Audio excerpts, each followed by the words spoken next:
بسم اللہ الرحمن الرحیم. انہوں نے پوچھا ہے کہ فرشتوں نے اللہ تعالیٰ کو دیکھا یا نہیں. فرشتے ایک مقدس مخلوق ہے اور وہ فضیلت میں انسانوں سے کم ہے. تو جب انسانوں کے لیے یہ بڑا مسئلہ ہے، موسیٰ علیہ السلام کو قرآن میں کہا لن ترانی، آپ نہیں دیکھ سکتے. صحیح قول کے مطابق شب معراج میں بھی نہیں ہوا ہے، جلوہ ذات دیکھا گیا ہے. بظاہر یہی معلوم ہوتا ہے. پہلی بیوی کی رضامندی سے دوسری شادی کر رہا ہوں اور اپنے گھر میں بچیوں اور لڑکیوں کا مدرسہ بھی کھولنا چاہتا ہوں، برائے مہربانی ہدایات دے. ہدایت کیا مطلب ہے؟ آپ تو ہدایت سے آگے بڑھ چکے ہیں. صرف بیوی کی رضامندی سے تو نہیں ہوگا، آگے بھی انصاف کرنا پڑے گا. حدیث شریف میں ہے کہ جس کی 2 بیویاں ہوں اور ایک سے زیادہ محبت کرے دوسری سے کم، قیامت کے دن جب وہ آئے گا تو اس کا آدھا جسم مفلوج ہو چکا ہو. بہت ہی زیادہ کڑک امتحان میں مبتلا ہو رہا ہو. مفتی صاحب، میری چھوٹی بہن کے گھر 6 ماہ کی نامکمل بچی پیدا ہوئی اور انتقال ہو گیا. رات میں کمرے میں بہت ڈر بھی لگتا ہے اور ایک شخص کی موجودگی کا احساس ہوتا ہے اور سوتے میں ڈر بھی جاتی. بہرحال اس قسم کی خاتون جس کا بچہ ہوا ہو یا بچی، اس کو 40 دن تک تنہائی میں نہ چھوڑا جائے اور اس گھر میں وہ نہیں اور لوگ تلاوت کرے یا کوئی فولاد لوہے کی کوئی چیز وہاں ڈک کے رکھے. دین میں لے پالک کی کیا حیثیت ہے؟ ذالک قولکم بافواہکم. اللہ فرماتے ہیں تمہارے منہ کی باتیں زبانی جبہ خرچ، اس کی کوئی حقیقت نہیں. ادعوہم لآبائہم هو اقسط عند اللہ. ان کو اصل باپ کے نام سے پکارو، یہی انصاف ہے. مالک مکان و کرایہ دار کے کیا حقوق و فرائض ہیں؟ مالک مکان مالک ہے اور کرایہ دار اس کے فوائد کا ذمہ دار ہے اور دونوں کی راضی و خوشی سے وہ استعمال ہوگا. عرض یہ ہے کہ جمعے کے فرض نماز کے بعد جو سنتیں پڑھی جاتی ہے ان میں ظہر نماز کی نیت کرے یا جمعے کے دن جمعے کی اور ظہر کے دن ظہر. غیر موقع سنت کی تیسری رکعت میں ثنا اور اسی طرح پہلے قاعدے میں درود شریف پڑھنا بہتر ہے. مسجد میں سلام کرنا جائز ہے اور مسجد میں دنیاوی باتیں کرنا یا کسی دنیاوی مسئلوں کو حل کرنا مسجد میں جائز ہے. مسجد میں سلام کرنا نماز سے پہلے جب لوگ صفوں کی شکل میں بیٹھ گئے ہو اور جماعت کا انتظار کر رہے ہوں، اس دوران آنے والا سلام نہیں کرے گا. جماعت ختم ہونے کے بعد ایک دوسرے کو سلام کرنا بات چیت میں کوئی حرج نہیں. اسی طرح دین و دنیا کے فیصلے وہاں نمٹانا جائز ہے آداب مسجد کا لحاظ کرتے ہوئے. کیا عورتیں مسواک کر سکتی ہیں؟ جی ہاں، بددستور دونوں کو ایک جیسی سنت. پینٹ شرٹ میں نماز پڑھنا جائز ہے، جائز تو ہے، لیکن صحیح کپڑے پر قادر ہو تو یہ مکروہ ہے. فجر کی نماز شروع ہو چکی ہو تو سنت پڑھی جائے، یعنی دوسری رکعت کے رکوع تک آنے کا امکان ہو تو فاصلے پر پڑھ کر کے اور آ جائے. اگر دوسری رکعت کا رکوع بھی نکلتا ہے تو پھر بہتر یہ ہے کہ سنت چھوڑی جائے اور جماعت میں شریک ہو جائے. ہمارے آفس میں سیرت النبی کے جلسے کے سلسلے میں لوگ سے زبردستی چندے اکٹھا کر کے ربیع الاول میں جلسہ منعقد کیا. آیا اس طرح کا جلسہ کرنا درست ہے؟ وہ جلسے ہے کون سے دین کی بات ہے؟ وہ ہے فضولیات. سب فضول کاموں کے لیے فضول اعمال ہوتے ہیں. ہمارے دفتر میں ہر ماہ ہماری تنخواہ سے 50 روپے حج فنڈ میں کٹتے ہیں اور پھر ہر سال قرآن دازی کے ذریعے حج کرایا جاتا ہے. اگر سب راضی ہو تو کوئی حرج نہیں. ہم کریڈٹ کارڈ استعمال کرتے ہیں، اس کی ایک حد ہوتی ہے کہ اگر ہم 40 دن میں ان کی رقم واپس کریں تو اس پر کوئی سود نہیں. کیا ہم اس دورانیے کی مدت میں استعمال کر سکتے ہیں؟ کیا یہ جائز ہے؟ کیا مطلب ہے؟ کریڈٹ کارڈ استعمال کرتے ہیں، اس کی ایک حد ہوتی ہے، اگر ہم 40 دن میں اس کی رقم واپس کر دیں تو پھر کوئی سود نہیں. لیکن اگر ہم اس دورانیے کی مدت کو اس میں تو سود ہی نہیں ہے تو اس میں ناجائز ہونے کا کیا مطلب؟ پوچھ تو وہ حصہ ہے جس میں سود آ رہا. اس میں جس سوال میں تو یہ ہے کہ اگر ہم 40 دن کے اندر رقم واپس کریں، شرط باطل ہے اور 40 دن کے اندر فوائد جائز. کیا یہ حدیث درست ہے کہ اگر کوئی شخص یہ بولے بہت پہاڑ اپنی جگہ سے ہٹ گیا تو اس بات پر یقین کر لے، اس بات پر نہ کرنے کہ فلاں شخص کی فطرت تبدیل ہو گئی؟ یہ ٹھیک بات، لیکن فطرت سمجھنا بھی آپ کے بس کی بات نہیں ہے. فطرت اللہ التی فطر الناس علیہا لا تبدیل لخلق اللہ. فطرت وہ ہے جس پر اللہ نے اس کو پیدا کیا ہے. کل مولود یولد علی الفطرہ فابواہ یحودانہ او یمجسانی او ینصرانی.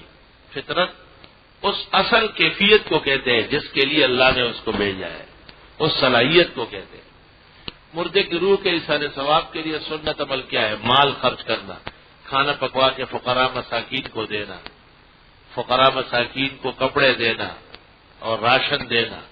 قرآن خوانی بہت سارے اماموں کے نزدیک جائز نہیں ہے، نہ اس کا ثواب پہنچتا ہے، اگرچہ درست اور صحیح یہ ہے کہ قرآن خوانی کا بھی ثواب پہنچے گا، لیکن مال خرچ کرنے میں کوئی اختلاف نہیں. نماز کی ایک رکعت میں کسی سورت کا ایک رکوع یا کچھ آیا تو دوسری رکعت میں کسی اور سورت کا ایک رکوع کچھ آیا، درست ہے، کوئی حرج نہیں. فقرؤ ما تیسر منہ. اگر کوئی شخص مرد ہو یا عورت خواب مدینہ منورہ کو دیکھ کر مدینہ کے سب گنبد کے نیچے سفید روشن پتہ نہیں کو صاف کرتے ہوئے دیکھے اپنے آپ کو، تو کیا کہا جائے؟ بہت اچھی بات ہے. اور کیا کہا جائے؟ یہ کہا جائے گا جو لکھا ہے آپ نے، اس سے زیادہ اور کیا کہنا ہے. عرض یہ کہ نمازی کے سامنے کتنے فاصلے پر سجدے کی جگہ چھوڑ کر آگے پر گزر سکتے ہیں، شدید مجبوری ہو، ورنہ 2 یا 3 صفوں کی جگہ چھوڑنا پڑے گا. پہلی رکعت سے دوسری رکعت کو لمبی کرنا کیسے؟ کوئی حرج نہیں، البتہ اس کو عمل معمول نہ بنائے. ایک لڑکے نے لڑکی سے عدالت کے ذریعے شادی کی، درست ہے. مہر بعض وجوہات کی بنا پر رخصتی سے پہلے عدالت کے ذریعے خلع لیا گیا، مہر پورا ادا کرنا ہوگا جب ملاقات ہوئی ہے. اب دونوں دوبارہ ایک دوسرے سے شادی کرنا چاہتے ہیں، دوران خلع کے بعد دونوں نے کوئی نکاح نہیں کیا. نہیں، سوال ہے کہ خلع میں طلاق کتنی واقعہ ہے؟ اگر 3 واقعہ ہے تو کوئی گنجائش نہیں، اور اگر 1 اور 2 کے ذریعے خلع ہوا ہے تو دوبارہ نکاح اور گواہ اور مہروں سے ہو سکتا ہے. 4 چیزیں جنت کی طرف بلاتی ہے: اپنی مصیبت کو چھپانا، یعنی صبر کرنا، والدین کے ساتھ نیکی کرنا، چپ کر صدقہ کرنا. لیکن اگر رغبت مقصود ہو، وَإِن تُبْدُوا الصَّدَقَاتِ وَتُخْفُوهَا، صدقہ کبھی ظاہراً بھی کرنا پڑتا ہے تاکہ اور لوگ دیکھ لیں، وہی مال خرچ کرے. کثرت سے لا الہ الا اللہ محمد رسول اللہ پڑھنا. بہرحال یہ باتیں بنائی گئی ہے، یہ کسی حدیث کا مضمون نہیں ہے، کیونکہ ذکر کبھی بھی محمد رسول اللہ کا نہیں ہوتا. ذکر تو لا الہ الا اللہ و لا الہ الا اللہ. یہ کوئی ذکر نہیں کہ کوئی کہے لا الہ محمد رسول اللہ، یہ ذکر بنائے گا اس طرح. یہ کلمے کا حصہ ہے، ذکر کا نہیں ہے. اور اس میں لکھا ہوا ہے تو اس سے پتہ چلتا ہے کہ جال سازی. باتیں قیمتی ہیں لیکن ایک شخص کی سوچ فکر ہے، شریعت کی ادا نہیں ہے. کیا یہ درست ہے کہ تبلیغ جماعت کے رہنما مولانا احمد بہلپوری سپاہ صحابہ کی رد کرتے ہیں؟ مولانا محمد احمد بہلپوری زندہ ہے، ان سے دریافت کر لیں.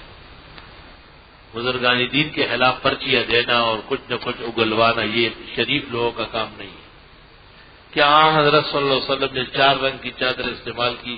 ہری، سفید، کالا، کتھائی. ہری کبھی بھی استعمال نہیں فرمائی. روح القدس کس لیے استعمال کیے گئے؟ جبریل کے لیے. عیسائی لوگ اپنے کتاب میں حضرت عیسیٰ کے لیے کہتے ہیں، غلط کہتے ہیں. روح القدس جبریل کا نام ہے. وَأَيَّدْنَاهُ بِرُوحِ الْقُدُسِ، خود عیسیٰ کے لیے ہے، یعنی عیسیٰ علیہ السلام کی مدد کے لیے ہم نے جبریل کو بھیجا تھا. سنت موقعہ فرض واجب ہے، اگر کوئی قائد ولا میں درود شریف پڑھ لے تو سو لازم ہے. تو پھر کیا وجہ ہے کہ غیر موقع سنت چاش کی 4 رکعت درود پڑھا جاتا ہے؟ اصل میں اس میں ہر نماز 2 رکعت ہے. 4 نفل آپ پڑھتے ہیں تو بھی اسلم 2 ہے. یہ ابھی کتاب ہے، اس میں لکھا ہے کہ القامہ بن قیس سے صحابہ علمی اسفار حاصل کرتے تھے. ایک تابعی سے صحابہ کا استفادہ کیوں کر ممکن ہے؟ لا الہ الا اللہ. امام حسن بصری رحمت اللہ علیہ حضرت انس رضی اللہ تعالیٰ عنہ کے خاص شاگرد ہیں. جب امام حسن بصری حضرت انس رضی اللہ عنہ کی خدمت میں لوگ مسائل پوچھنے آتے ہیں تو حضرت انس کہتے تھے سل مولانا الحسن، ہمارے مولانا حسن بصری سے پوچھیے. تو وہ لوگ پوچھتے کہ آپ صحابی رسول ہیں، وہ کہتے اللہ اکبر اللہ اکبر، جو علم میں نے پیغمبر سے حاصل کیا وہ بہترین طریقے سے حسن بصری کے پاس موجود ہے، تم لوگ کیوں اس سے استفادہ نہیں کرتے؟ تو صحابہ کا غیر صحابہ سے علم حاصل کرنا یہ کوئی حرج کی بات نہیں ہے. حضرت عمر رضی اللہ عنہ عمرے کے لیے جا رہے تھے، رسول اکرم صلی اللہ علیہ وسلم کی خدمت اقدس میں آئے، اجازت طلب کی تو آپ نے فرمایا لا تنسانا عن دعائک یا اخی، چھوٹے بھائی مجھے بھی دعاؤں میں یاد رکھ۔ اور ویسے کرنی کے لیے آپ نے صحابہ کو کہا تھا کہ تم میں سے کچھ لوگوں کی ملاقات ہوگی، میری امت کے گناہگاروں کی مغفرت کی دعا کے لیے ان سے کہنا ہے۔ حالانکہ اویس کا معنی یہ صحابیت سے محروم، لیکن اعتماد ان پر اتنا زبردست تھا، اور پھر حضرت عثمان اور حضرت علی دونوں گئے تھے، ملاقات کی ان سے، بھیڑ بکریاں چرانے نکل رہے تھے۔ یہ لوگ جب پہنچے تو انہوں نے کہا الیکسر ایک بھی زیادہ نہیں کیا، کچھ باتیں پوچھنے لگے کہ میں پاگل آدمی ہوں، مجھے کیوں تنگ کرنے آیا ہے؟ تو انہوں نے کہا ہم صحابہ رسول ہیں اور آپ کے لیے سلام، بس یہ سننا ہی تھا کہ بھیڑ بکریاں چھوڑ کر زمین پر بیٹھ گئے، اور پوچھا کہ حضرت حیات ہے یا فوت ہو گئے؟ انہوں نے کہا فوت ہو گئے، اور رونے لگے، کہا والدہ کی خدمت نے روک لیا ہے، قیامت تک اب یہ سعادت مجھے نہیں ملے گی۔ تو انہوں نے کہا کہ حضرت نے آپ کو سلام کہا ہے، اور سلام کے بعد امت کے گناہگاروں کی بخشش کی دعا کے لیے کہا ہے۔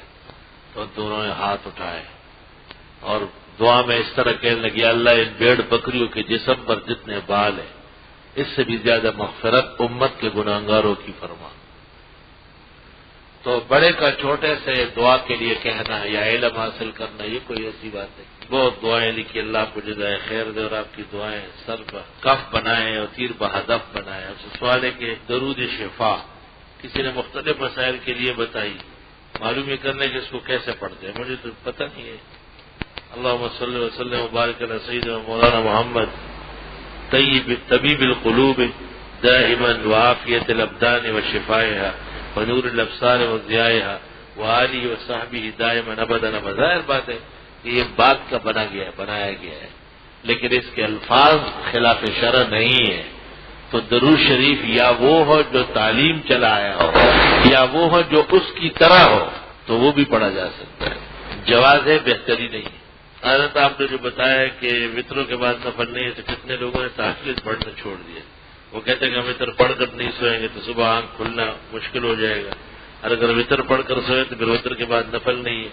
تہجد کی تو پہلی بات تو یہ کہ تہجد فرض نہیں ہے، دوسری بات ہے کہ تہجد سنت موقدہ نہیں ہے، تیسری بات یہ ہے کہ تہجد زیادہ ضروری نہیں ہے، نبی کی مخالفت سے بچنا ضروری ہے۔ وطر پڑھ کر کے جو تہجد پڑھیں گے وہ نبی کی مخالفت کریں گے۔ تجمے اور اس بدعتی میں جو یہ کہے کہ آپ لوگوں نے ہمارے صلاۃ والسلام کو غلط کہا، بہت سارے لوگوں نے پڑھنا چھوڑ دیا، جو چھوڑ دیا تو ان کی جان جہنم سے بچ گئی۔ وطروں کے بعد نفل نبی نے منع فرمایا، آپ نے کہا رات کی آخری نماز وطر بناؤ، اور جو اس کے بعد نفلیں پڑھے گا وہ مخالفت کر کے وطر کے بجائے نفل کو آخری بناتا ہے، بھلا اس کی نجات خطرے میں پڑ سکتی ہے۔ آپ تہجد و قیام اللیل کی باتیں کرتے ہیں، یہ چھوٹا مسئلہ نہیں ہے، ٹھیک ٹھاک مضبوط مسئلہ ہے۔ ہاں کیونکہ لوگوں کی توجہ نہیں ہے اور اہل علم عوام سے ڈرے رہتے ہیں، اس لیے وہ کھل کر جواب نہیں دیتے۔ جانتے سب ہیں کہ ایک دفعہ جب وطر پڑھ لیے گئے رات کے نوافل سے چھٹکارا مل گیا ہے، نوافل کی گنجائش صبح صادق تک نہیں رہی ہے۔ فجر کی نماز کے لیے جب مسجد جاتے تو جماعت کھڑی ہو گئی ہوتی، دو سنت اس دوران کہیں دور پڑھ کے آ جائیے۔ ڈاکٹر اسرار سے سنا زور یا عصر کی جماعت کے دوران مقتدی کو سورہ فاتحہ پڑھنا بہتر ہے، غلط کہتے۔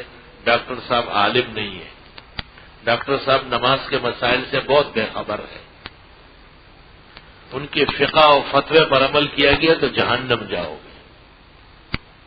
مولانا رفیع عثمانی نے فتویٰ دیا کہ باجوڑ وزیرستان میں جو طلباء لڑ رہے ہیں وہ دہشت گرد ہے، یہ جہاد نہیں ہے۔ آپ کی کہہ رہا ہے یہ رفیع صاحب سے دریافت کریں، وہ زندہ تابندہ ہے۔ ہم تو سمجھتے ہیں کہ جس سرزمین پر بھی دین کی سربلندی کے لیے لوگ جانیں دے رہے ہیں، اللہ ان کو دونوں جہانوں میں اجر دے گا۔ البتہ جہاد اور دہشت گردی میں فرق اگر عوام نہیں کر سکتے تو مولانا رفیع کر سکتے ہیں، ان کو کر کے بتانا ہے۔ کتابی شکل میں جو فتح و انکاری کے بارے میں جامع اسلام بن نور ٹانگ کے علماء کی طرف سے لکھا گیا اسے متفق فتویٰ کہتے ہیں، یعنی ان علماء کا متفق ہے جو اس میں شریک ہے۔ وقت کا شیخ الاسلام مفتی اعظم ان سے متفق نہیں، وہ تو بینک کے مرتکب ہے، بینک کے بینکاروں کے فتوے اور تحقیق کی حاجت ہی نہیں ہے۔ فتاوی عالمگیری آداب افتاء میں لکھا ہے کہ جو جس گناہ میں مبتلا ہو اس میں اس سے پوچھنا حرام ناجائز ہے۔ اس لیے کسی بھی بینکر عالم کی رائے نہیں ہے، وہ تو بینک کا حامی ہے، لوگوں کو ڈبونے والا ہے، اس لیے ان کے اس بارے میں علم، تحقیق، فقہ ناقابل عمل ہے۔ مسا چمڑے کے موزے کا ہے یا کپڑے کے موزے کا؟ چمڑے کے موزے کا۔ اگر کپڑے کا بھی ہے اور تلوا چمڑا ہے یا کپڑا ایسا ہے ریگزین نما تو مسا جائے۔ سنا ہے کھانے کے بعد نمک چکنا مسنون ہے، یہ صوفیاؤں کی من گھڑت روایت ہے۔ رومال سے پگڑی باندھنا جائز ہے۔ آپ سے پگڑی کے کون کون سے رنگ؟ ہرے رنگ کے علاوہ ہر رنگ ثابت ہے۔ قرض لے کر تبلیغی جماعت میں جانا کیسا ہے؟ غیرتی لوگوں کا کام ہے، اپنے 50 کاموں کے لیے قرضے نہیں لیتے، ایک تبلیغ ہے جس کو رگڑنے آپ بیٹھے ہیں۔ بیوی سے یہ کہنا کہ اگر تہجد سے اگر تجھ سے یہ فعل کیا تو اپنی ماں سے کیا، قسم کا کفارہ آئے گا، توبہ استغفار، باقی کچھ نہیں۔ اچھا جی، ہمارے 2 بچے 2 سے 3 سال کی عمر میں فوت ہو گئے، ایک بیٹا محمد عمر کے لیے خیر و عافیت درازم کی درخواست ہے، آمین، اللہ سے شفا دے، اللہ انہیں زندگی دے۔ اگر رکوع کی حالت میں سجدے کی تسبیح پڑھ لی اور پھر یاد آنے پر رکوع کی تسبیح بھی پڑھ لی تو سجدہ سہو کرنا ہوگا؟ نہیں۔ کمپیوٹر پر قرآن کی ریکارڈنگ سنتے ہوئے سجدہ تلاوت آنے پر سجدہ نہیں ہے۔ اگر امام جہری نمازوں کی دوسری رکعت میں سورت ملانا بھول جائے تو کیا تیسری چوتھی رکعت میں سورت ملا لے، لیکن پھر بھی سجدہ سہو کرے گا، کیونکہ سورت ملانا بھی واجب اور اولین میں پہلی 2 میں واجب۔ ایسی صورت میں سورت تو پڑھ لی تیسری چوتھی میں، لیکن جگہ سے ہٹ گئی تو بھی سجدہ سہو ہے۔ احسن البرہان کی جلدیں کہاں سے حاصل کر سکتے ہیں؟ ہمایوں مغل خان کے ہاتھ ہے، اس کو تلاش کر کے اس سے ملو۔ سورج نکلنے سے پہلے سجدہ تلاوت کرنا جائز ہے؟ جی جائز ہے۔ بیت الخلاء میں وضو کرنے سے پہلے کی اور بعد کی دعا پڑھ سکتے ہیں، باہر نکل کے پڑھ۔ حضرت گنجا ہونا سنت ہے کیا اور افضل کوئی کام ہے؟ نہیں، گنجا ہونا تو صرف جائز ہے، سنت نہیں ہے۔ سنت بال رکھنا ہے، لما جمعہ وفرا، بشرطی کے آداب احترام ہو، اس پر ٹوپی اور صافہ ہو، یعنی کہ دیوانے کی طرح زلف چھوڑا ہوا ہے۔ اور ڈھونڈنے والوں کو ہم بھی وہی مل جائیں گے، ان کی زلفوں کے گرفتار ہے جہاں ملتے ہیں۔ شیخ صاحب وہ 4 چیزیں کون سی ہیں جس کو خدا نے اپنے دست مبارک سے بنائے؟ ان چیزتانوں کی ضرورت نہیں ہے۔ اگر کوئی آدمی کسی طالب علم کو کھانا کھلائے تو طالب علم کے سینے میں جتنا حروف ہے ہر حرف کے بدلے میں اس کو 10 نہیں کہ میرے کیا یہ حدیث ہے؟ نہیں، حدیث نہیں۔ گمشدہ چیز کا اعلان اس طرح کی جائے کہ منادی مسجد سے باہر ہو اور لاؤڈ سپیکر مسجد کا ہو، جیسے کہ اکثر مساجد میں اذان کی جگہ مسجد سے باہر ہے، تب بھی یہ اعلان مسجد سمجھا جائے گا کہ فلاں مسجد سے اعلان ہو رہا ہے، اور نبی نے مسجد میں اعلان کرنے والے کو بد دعائیں دی ہے، اس لیے مسجد میں اس طرح بھی گمشدگی کا اعلان غلط ہے۔ عقیقے میں چاندی کی جگہ سونا دیجیے، بہتر ہے۔ 7ویں دن بچے کا بال بہت چھوٹے ہوتے، جو بھی ہے وہ صاف کرے یا کینچی سے لے لے، سونے یا چاندی سے وزن کر کے فقراء مساکین کو دے۔ سود کے مال سے کسی عالم کو کچھ دینا اس طرح ناجائز کاروبار سے حاصل کردہ مال سے امام کو ہبہ مسجد میں چندہ دینا کیسا ہے؟ سود تو اس کا ہے جس نے لیا ہے، اس کو کہے بغیر دے دے تو اس کو کوئی گناہ نہیں ہے۔ ہاں احتیاط یہ ہے کہ پاک لوگوں کو پاک چیزیں دی جائے۔ اللہ تعالیٰ آپ کے علم سے ہمیں استفادہ نصیب فرماتے ہیں کہ اگر سبز رنگ آپ کو ناپسند ہے تو بدعتی کے شعار بننے سے پہلے ہمارے اکابر دیوبند اس کو کیوں پہنتے تھے؟ غلطی تھی ان کی بھی بڑی، انہوں نے بھی غلط کیا ہے، صحیح بات ہے کہ غلط کیا ہے۔ عیسیٰ علیہ السلام کو آسمان پر اٹھائے جانے کے وقت ان کی عمر کتنی تھی؟ جمہور کہتے ہیں کہ 33 سال تھی۔ امام الاسر مولانا انور شاہ صاحب نے ثابت کیا ہے کہ ان کی عمر 88 سال۔ لوگ عموماً چھوٹے بچوں کو نظر سے بچانے کے لیے کالے رنگ کا ڈورا یا کاجل کا ٹکا لگاتے ہیں، یہ ٹوٹ کا ہے، مسئلہ نہیں ہے، ٹوٹکے ہے، ٹوٹکے۔ علماء حق کا بام اختلاف برحق اس کی وضاحت، لیکن عوام کے سامنے ایک دوسرے کے سخت الفاظ استعمال جہاں پہلے سے منتشر عوام ہے، سخت الفاظ بطور اہانت کے حرام ناجائز ہے، سخت الفاظ فعل کی شناخت کے لیے جائز۔ بعمل لوگ ان نزاع اختلافات کو سختی کی وجہ سے اصولی اور بنیادی اختلافات پر حمل کر رہے ہیں، تو بے عمل اس کے سہارے قابل اختیار، بے عمل تو ویسے ہی بے عمل ہے، وہ پہلے سے کون سے ایکشن ہے۔ اس تناظر میں کیا علماء حق کا ایک دوسرے کے لیے گمراہ کن، شرنگیز، فتنہ پرور جیسے الفاظ استعمال نہیں ہونا چاہیے۔ البتہ اس فعل کو جو یقیناً دین میں حرام، ناجائز یا فتنہ ہو، آپ اس فعل کو برا کہہ سکتے ہیں۔ جماعت کھڑی ہونے کے بعد معلوم ہوا یہ غیر مقلد کی مسجد ہے، اس وقت باہر نکلنا ممکن نہیں تھا، میں نے جماعت سے نماز پڑھ لی، دوبارہ پڑھنا چاہیے تھا۔ طارق منصور کے فلیٹ کا جو جھوٹا مقدمہ چل رہا ہے، یا اللہ اس میں انہیں کامیابی عطا فرمایا، آمین۔ دعا فرمائیں جناب۔ اچھا جی، محسن کے لیے وہ دماغ کے ٹیومر کے مریض ہے، اللہ صحت و زندگی دے۔ جناب شیخ لیاقت حسین جس مرض اور بیماری میں ہیں، اللہ انہیں صحت دے، آمین۔ گھر میں رزق کی کمی ہے، دعا کی درخواست ہے، اللہ خزانے رزق متوجہ فرمائے۔ چند دن پہلے ہمارے گاؤں کے شیخ الحدیث مولانا شمس العلی انتقال فرما گئے، اللہ ان کو بہت اعلیٰ درجات عطا فرمائے۔ کے انتقال سے ہمارا گاؤں ایک بہت بڑے نیک اور اعلیٰ شخصیت سے محروم ہو گیا، اللہ آپ اور مولانا جیسی بے شمار شخصیات ہمارے ملک میں پیدا فرمائے، جس سے امت رہنمائی حاصل کرے۔ اللہ تعالیٰ میری زندگی کے اوقات بھی آپ کو نصیب فرمائے، اور آپ کا سایہ ہمیشہ آپ کی زندگی آپ ہی کے ساتھ ٹھیک ہے، میری اپنی زندگی اللہ برکتوں سے بھر دے، اور حضرت اقدس الشیخ مولانا شمس الحادی شاہ منصوری کی بخشش و مغفرت فرمائے، اور ان کے فیض اور برکات سے جو علاقہ منور و معطر ہوا ہے، اللہ ان کے لیے دونوں جہانوں کا سرمایہ افتخار و نجات بنائے۔ الحمدللہ رب العالمین، نستغفرک اللہم و نسألک السلام والعافیہ، لا الہ الا اللہ وحدہ لا شریک لہ، لہ الملک و لہ الحمد و علی کل شیء قدیر۔ ربنا آتنا فی الدنیا حسنہ وفی الآخرۃ حسنہ وقنا عذاب النار۔ ان بزرگوں کے لیے دعا کے لیے کہا، اللہ ان کی بخشش فرمائے، جو بیماران ہیں اللہ ان کو صحت شفا دے، ان کے ہر رزق کی کمی ہے اللہ حلال وسیع رزق نصیب فرمائے، جو اور کسی الجھن درد اور کرب میں ہے اللہ مدد فرمائے۔ صلی اللہ تعالی